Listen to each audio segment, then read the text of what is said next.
आज का दिन वास्तव में एक ऐतिहासिक है। आज वो दिन है जब देश के करोड़ों केंद्रीय कर्मचारियों और पेंशनरों के बंद पर एक नई आशा की रोशनी दिखाई दे रही है। सुबह सुबह आए ताज़ा अपडेट ने पूरे देश में एक नई उम्मीद का संचार कर दिया है। मानो साम्यवादियों से लेकर अब तक मठ होने वाला है और आखिरकार उन पर मोहर लगने वाली है, जिसका इंतजार करती हुई पीढ़ियां आ रही है। जिन तथ्यों को लेकर करोड़ों लोगों की परस्पर विरोधी बातें टिकी थी, वे अब केवल चर्चा का विषय नहीं रही हैं, बल्कि उन्हें लागू करने की दिशा में ठोस कदम उठाए जा रहे हैं। सबसे महत्वपूर्ण बात यह है कि आज जो जानकारी सामने आई है, वो किसी सोशल मीडिया की अफवाह या व्हाट्सएप यूनिवर्सिटी का हिस्सा नहीं है, बल्कि देश के एक केंद्रीय मंत्री ने राष्ट्रीय मीडिया के साफ और स्पष्ट शब्दों में अपनी बात रखी है। ये तब हुआ जब एक पत्रकार ने सीधा सवाल पूछा, जिसका उत्तर पूरे देश की सुनवाई को बेताब था। अंतिम 8वां वेतन आयोग कब लागू होगा? इसकी तारीख क्या आगे पीछे हो सकती है? क्या सरकार अपने वादे से मुकर सकती है? मंत्री जी के जवाब ने पूरे देश में खुशी की लहर दौड़ा दी। बिना किसी लाग लपेट के, बिना किसी विशेष भाषा के उन्होंने स्पष्ट किया कि 8वां वेतन आयोग समय पर ही लागू होगा और इसका लाभ 1 जनवरी 2026 से ही शुरू हो जाएगा। यानी ना तो तारीख बदली जा रही है, ना इसमें कोई देरी की योजना है, और ना ही कर्मचारियों और पेंशन को लेकर किसी तरह की चिंता करना जरूरी है। इतने लंबे समय से चली आ रही अनहोनी, तरह तरह की गलत खबरें और नोटबंदी पर इस एक बयान ने दिया ही युद्ध। लेकिन दोस्तों, असली कहानी तो अभी शुरू होती है। जैसे ही पत्रकार ने अगला प्रश्न पूछा कि साक्षी आयोग में अब तक कितनी प्रगति हुई है, परिजन संबंधी परामर्श पर चर्चा हो रही है और कर्मचारी कार्मिक पेंशनरों की कौन कौन से मुख्य प्रबंधकारिणी समिति तक पहुंच है, तब आई वो लंबी सूची जिसने लाखों पेंशन भोगियों और कर्मचारियों के दिल की झलक देखी। मंत्री जी ने न केवल इन दलीलों को स्वीकार किया, बल्कि ये भी कहा कि इनमें से कई लोग पूरी तरह से एक दूसरे के साथ काम कर रहे हैं। आओ देखते हैं वे 5 बड़े संकेत जो भविष्य के वेतन और पेंशन को पूरी तरह से बदल सकते हैं। सबसे पहली बात करते हैं कम्यूटेशन ब्याज की। वर्तमान व्यवस्था में जब भी कोई पेंशन भोगी कम्यूटेशन लेता है, तो उसकी पेंशन 15 वर्षों तक की होती है।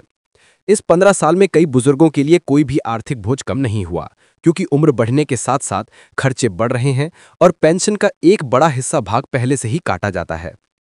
वेतन आयोग में इस बैचलर अवधि को कम करने पर नामांकन से विचार किया जा रहा है और इस समय को 11 या 12 साल तक लाया जा सकता है।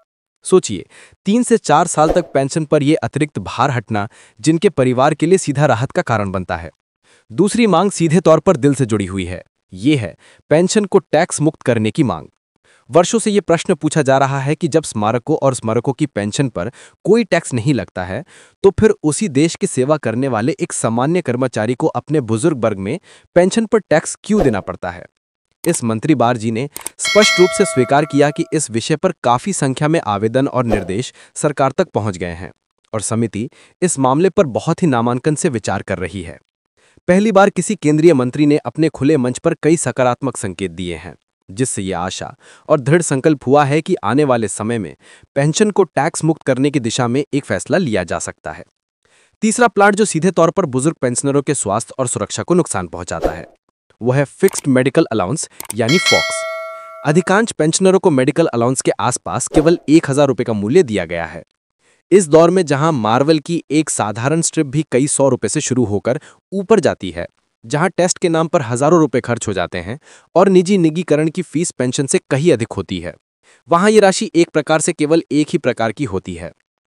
स्टाफ ऑर्गेनाइजेशन लंबे समय से इससे 5000 रुपये या इससे अधिक की मांग कर रहे हैं। मंत्री जी ने केवल इस मांग को लेकर कोई समीक्षा नहीं की, बल्कि ये भी कहा कि समिति इस पर बहुत ही नामांकन से विचार कर रही है। यदि किसी व्यक्ति को वास्तव में 5000 रुपये या उससे अधिक तक बढ़ाया जाता है, तो ये पेंशन के लिए केवल एक भत्ता नहीं, बल्कि एक जीवन रक्षक सहायता साबित होगा। चौथी बड़ी मांग है वैश्वीकरण डीए की गणना सूत्र में परिवर्तन की। 6वें वेतन आयोग का समय डीए 100% से ऊपर चला गया था, जबकि प्रथम वेतन आयोग के दौरान डीए कभी भी 7% के आसपास से अधिक नहीं जा सका, उस अनुपात में पीछे रह गया। स्टाफ का विश्वास है कि विस्तृत सूत्र वास्तविक गणन का सही दर्शन नहीं देता है। मंत्री जी ने स्पष्ट किया कि समिति डीए के इस सूत्र की पूरी समीक्षा करेगी और यदि आवश्यकता हुई तो एक नया सूत्र लागू किया जाएगा। इसका सीधा मतलब ये है कि आने वाले समय में डीए की गति तेज हो सकती है, जिससे वेतन और पेंशन दोनों पर सकारात्मक प्रभाव देखने को मिलेगा। पांचवी महत्वपूर्ण मांग, जो हर महीने में होने वाले इंतजार का सीधे तौर पर लक्ष्य होता है, ना 2 बार नहीं बल्कि 4 बार। वर्तमान व्यवस्था जनवरी और जुलाई में डीए का पुनर्निरीक्षण होता है, जबकि मंदी तो महीने दर महीने और कई बार सप्ताह दर सप्ताह तेजी से सामने आता है। पेट्रोल, डीजल, रसोई गैस, दाल, सब्जी, दूध, बिजली, हर चीज के मॉडल अचानक ऊपर चले गए हैं, लेकिन कर्मचारियों और पेंशनरों को राहत के नाम पर आधा साल का इंतजार है।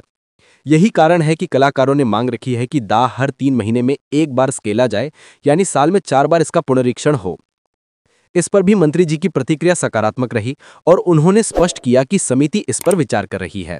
यदि यह प्रावधान लागू होता है तो कर्मचारियों और पेंशनरों को कम जल्दी और अधिक प्रभावी राहत मिलेगी। इन 5 साल के वेतनमान को एक साथ देखा तो स्पष्ट लगता है कि 8 वेतनमान आयोग में केवल एक प्रस्ताव नहीं रह गया है, बल्कि कर्मचारियों और पेंशनरों के लिए एक ऐतिहासिक क्रांतिकारी प्रस्ताव हो सकता है। और दोस्तों, अब हम उस मुद्दे पर आए हैं जिसके लिए शायद पूरे देश के लाखों परिवारों ने दुनिया भर में शांति बना रखी है। ये 18 महीने का अपार्टमेंट डीए एरियर है। कोरोना काल के दौरान जो वृद्धि की किस्तें रोकी गई थी, वही 18 महीने अभी भी एरियर के रूप में अपार्टमेंट है। कई पेंशन धारकों के लिए नकद एक बड़ा सहारा बन सकता था, आज इस दुनिया में नहीं रहे, लेकिन उनका हक आज भी कागजों पर दर्ज है। अब खबर यह है कि 25 नवंबर 2025 को इस 18 महीने के डीए एरियर को लेकर सुप्रीम कोर्ट में पहली सुनवाई होने जा रही है। अगर कोर्ट कर्मचारियों और पेंशनरों के पक्ष में फैसला सुनाती है तो लगभग 3,442 करोड़ रुपए तक का एरियर जारी किया जा सकता है। ऐसे में प्रत्येक कर्मचारी और पेंशन भोगी के खाते में लाखों रुपए तक पहुंचने की संभावना है। बताया जा रहा है कि वरिष्ठ वकील कई कर्मचारी समाज को पूरा विश्वास है कि अदालत में उनका हक होगा, क्योंकि ये केवल नैतिकता का नहीं बल्कि न्याय और सम्मान का सवाल है। अब बात करते हैं पेंशनरों के लिए एक और बेहद महत्वपूर्ण संस्थान की लाइफ की। पेंशन मंत्रालय ने स्पष्ट कर दिया है कि जीवन प्रमाण पत्र जमा करने की अंतिम तिथि 30 नवंबर 2025 है और इस तिथि को आगे बढ़ाने की कोई योजना नहीं है।